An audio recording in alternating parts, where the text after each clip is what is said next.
पहले से ही वे अपने पसंदीदा कॉलेज के अध्यक्षों की सोशल मीडिया प्रोफाइल को स्टॉक करते हैं। ब्रायना, जिनके 30,000 से ज्यादा फॉलोअर्स हैं। बुश चलो, ब्रायना एमिली वास्तव में अगली राष्ट्रपति बनना चाहती है, लेकिन साथ ही उसके पास लोकप्रिय ब्रायना मेडिसन के साथ प्रतिस्पर्धा करने की हिम्मत नहीं है, जो आपको ये बताने के लिए प्रोत्साहित करने की कोशिश करती है कि सिर्फ इसलिए कि ब्रायना के पास फॉलोअर्स है, इसका मतलब यह नहीं है कि उसके दोस्त हैं। इसके विपरीत एमिली के दोनों दोस्त और एक प्यार करने वाला बॉयफ्रेंड है। या उनकी बातचीत के बीच एमिली अचानक एक कुत्ते को देखती है जो बाइक पर एक बच्चे से टकराने वाला है। वह जल्दी से भागती है और कुत्ते को दुर्घटना से बचाती है। यह वीरता एक राहगीर द्वारा देखी जाती है जो पहले वाला शिकारी होता है।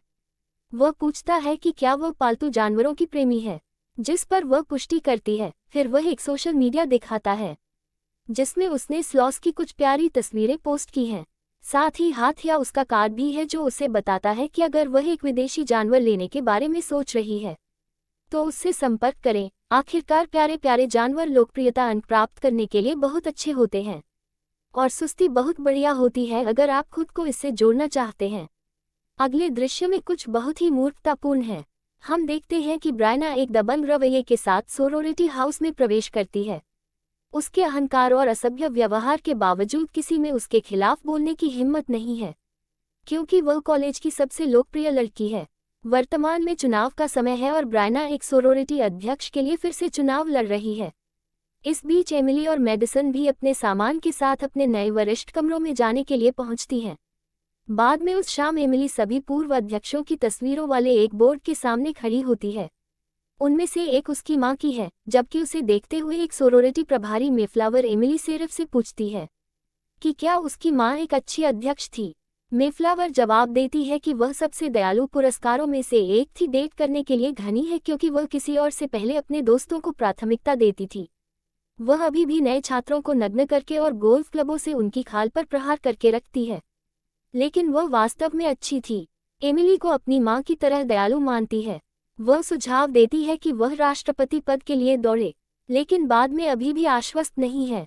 उसी रात एमिली ब्राउन के माध्यम से प्रोफाइल के रूप में स्टॉक करती है और आती है पार जंगली तोतों के साथ कुछ तस्वीरें। इससे आपको एहसास होता है कि यह पालतू जानवर ही है जो उसे लोकप्रियता हासिल करने और ब्रायना के खिलाफ प्रतिस्पर्धा करने में मदद कर सकता है। इस बिंदु पर वह उन मां से पहले वाले लड़के को याद करती है, इसलिए वह उसे जवाब में संदेश भेजती है। लड़का एक पता सेंस करता है और उसे सुबह आने के लिए कहता है। बाद में वह एमिली को देने से पहले थोड़ी सैर के लिए स्लॉथ लाने का फैसला करता है। तभी स्लॉथ अपना असली रंग दिखाता है और उसे बेरहमी से मार देता है। यह इस तरह की आवाज़ करता है।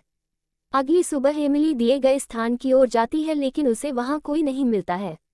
वह दरवाज़ा खटखटाती है, लेकिन वह नहीं पाती है और वह धीरे धीरे उस जगह में प्रवेश करती है और कमरे के बीच में मासूम दिखने वाले स्लॉथ को देखती है, क्योंकि वहां कोई नहीं है। एमिली स्लॉथ लेती है और सोरोरिटी हाउस में पहुंचने पर वापस जाती है। वह सीधे अपने कमरे में जाने की कोशिश करती है बिना किसी को अपने नए पालतू जानवर को दिखाए। हालांकि उसका रास्ता ब्रायना द्वारा रोक दिया जाता है, जो जानना चाहती है कि बॉक्स में क्या है।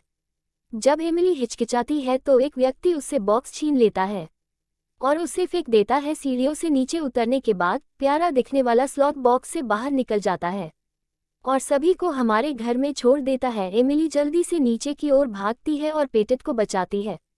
इस बीच ब्रायना को ये बर्दाश्त नहीं होता कि सभी का ध्यान स्लॉथ द्वारा खींचा जा रहा है, इसलिए वह दावा करती है कि सोरोरिटी हाउस में पालतू जानवरों की अनुमति नहीं है।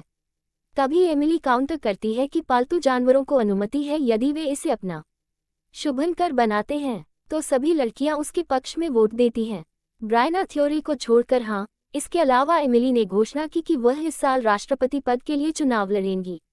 मुफ्त स्लॉथ तुरंत ही सभी के विपरीत भुगतान कर रहे हैं। मेडिसन को लगता है कि एक अवैध शिकार किए गए जंगली जानवर को उसके आवास से बाहर रखना एक भयानक विचार है, इसलिए वह उसे इसे ले जाने का आग्रह करती है, एक बचाव आश्रय में। हालांकि एमिली ने उसकी चिंता को खारिज करते हुए कहा कि इससे किसी को कोई नुकसान नहीं है, यह एक निर्दोष प्राणी है। बाद में एमिली के अन्य दोस्त उसके कमरे में आते हैं और वे दोनों इस स्लॉथ का नाम अल्फा रखते हैं।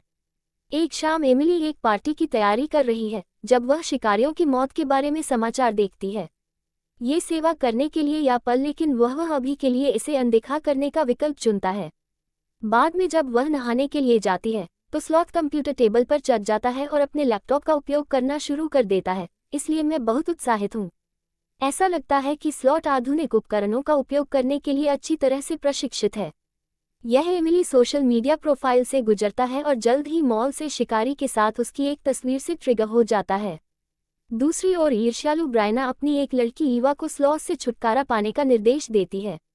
बाद में पार्टी में कभी बोरस अल्फा थोड़ी देर के लिए पालतू जानवरों के बहाने से, हालांकि वह चुपके से स्लॉथ को बारिश में ले जाती है और सड़क के किनारे छोड़ देती है।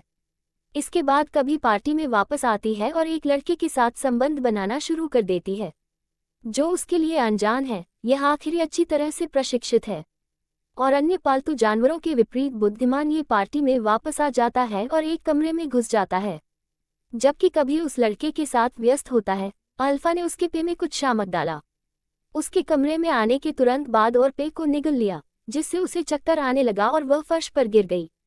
स्लॉथ सम्मान पर कूद पड़े और अपने तीखे पंजों से उसके हिस्से को विकृत कर देती है।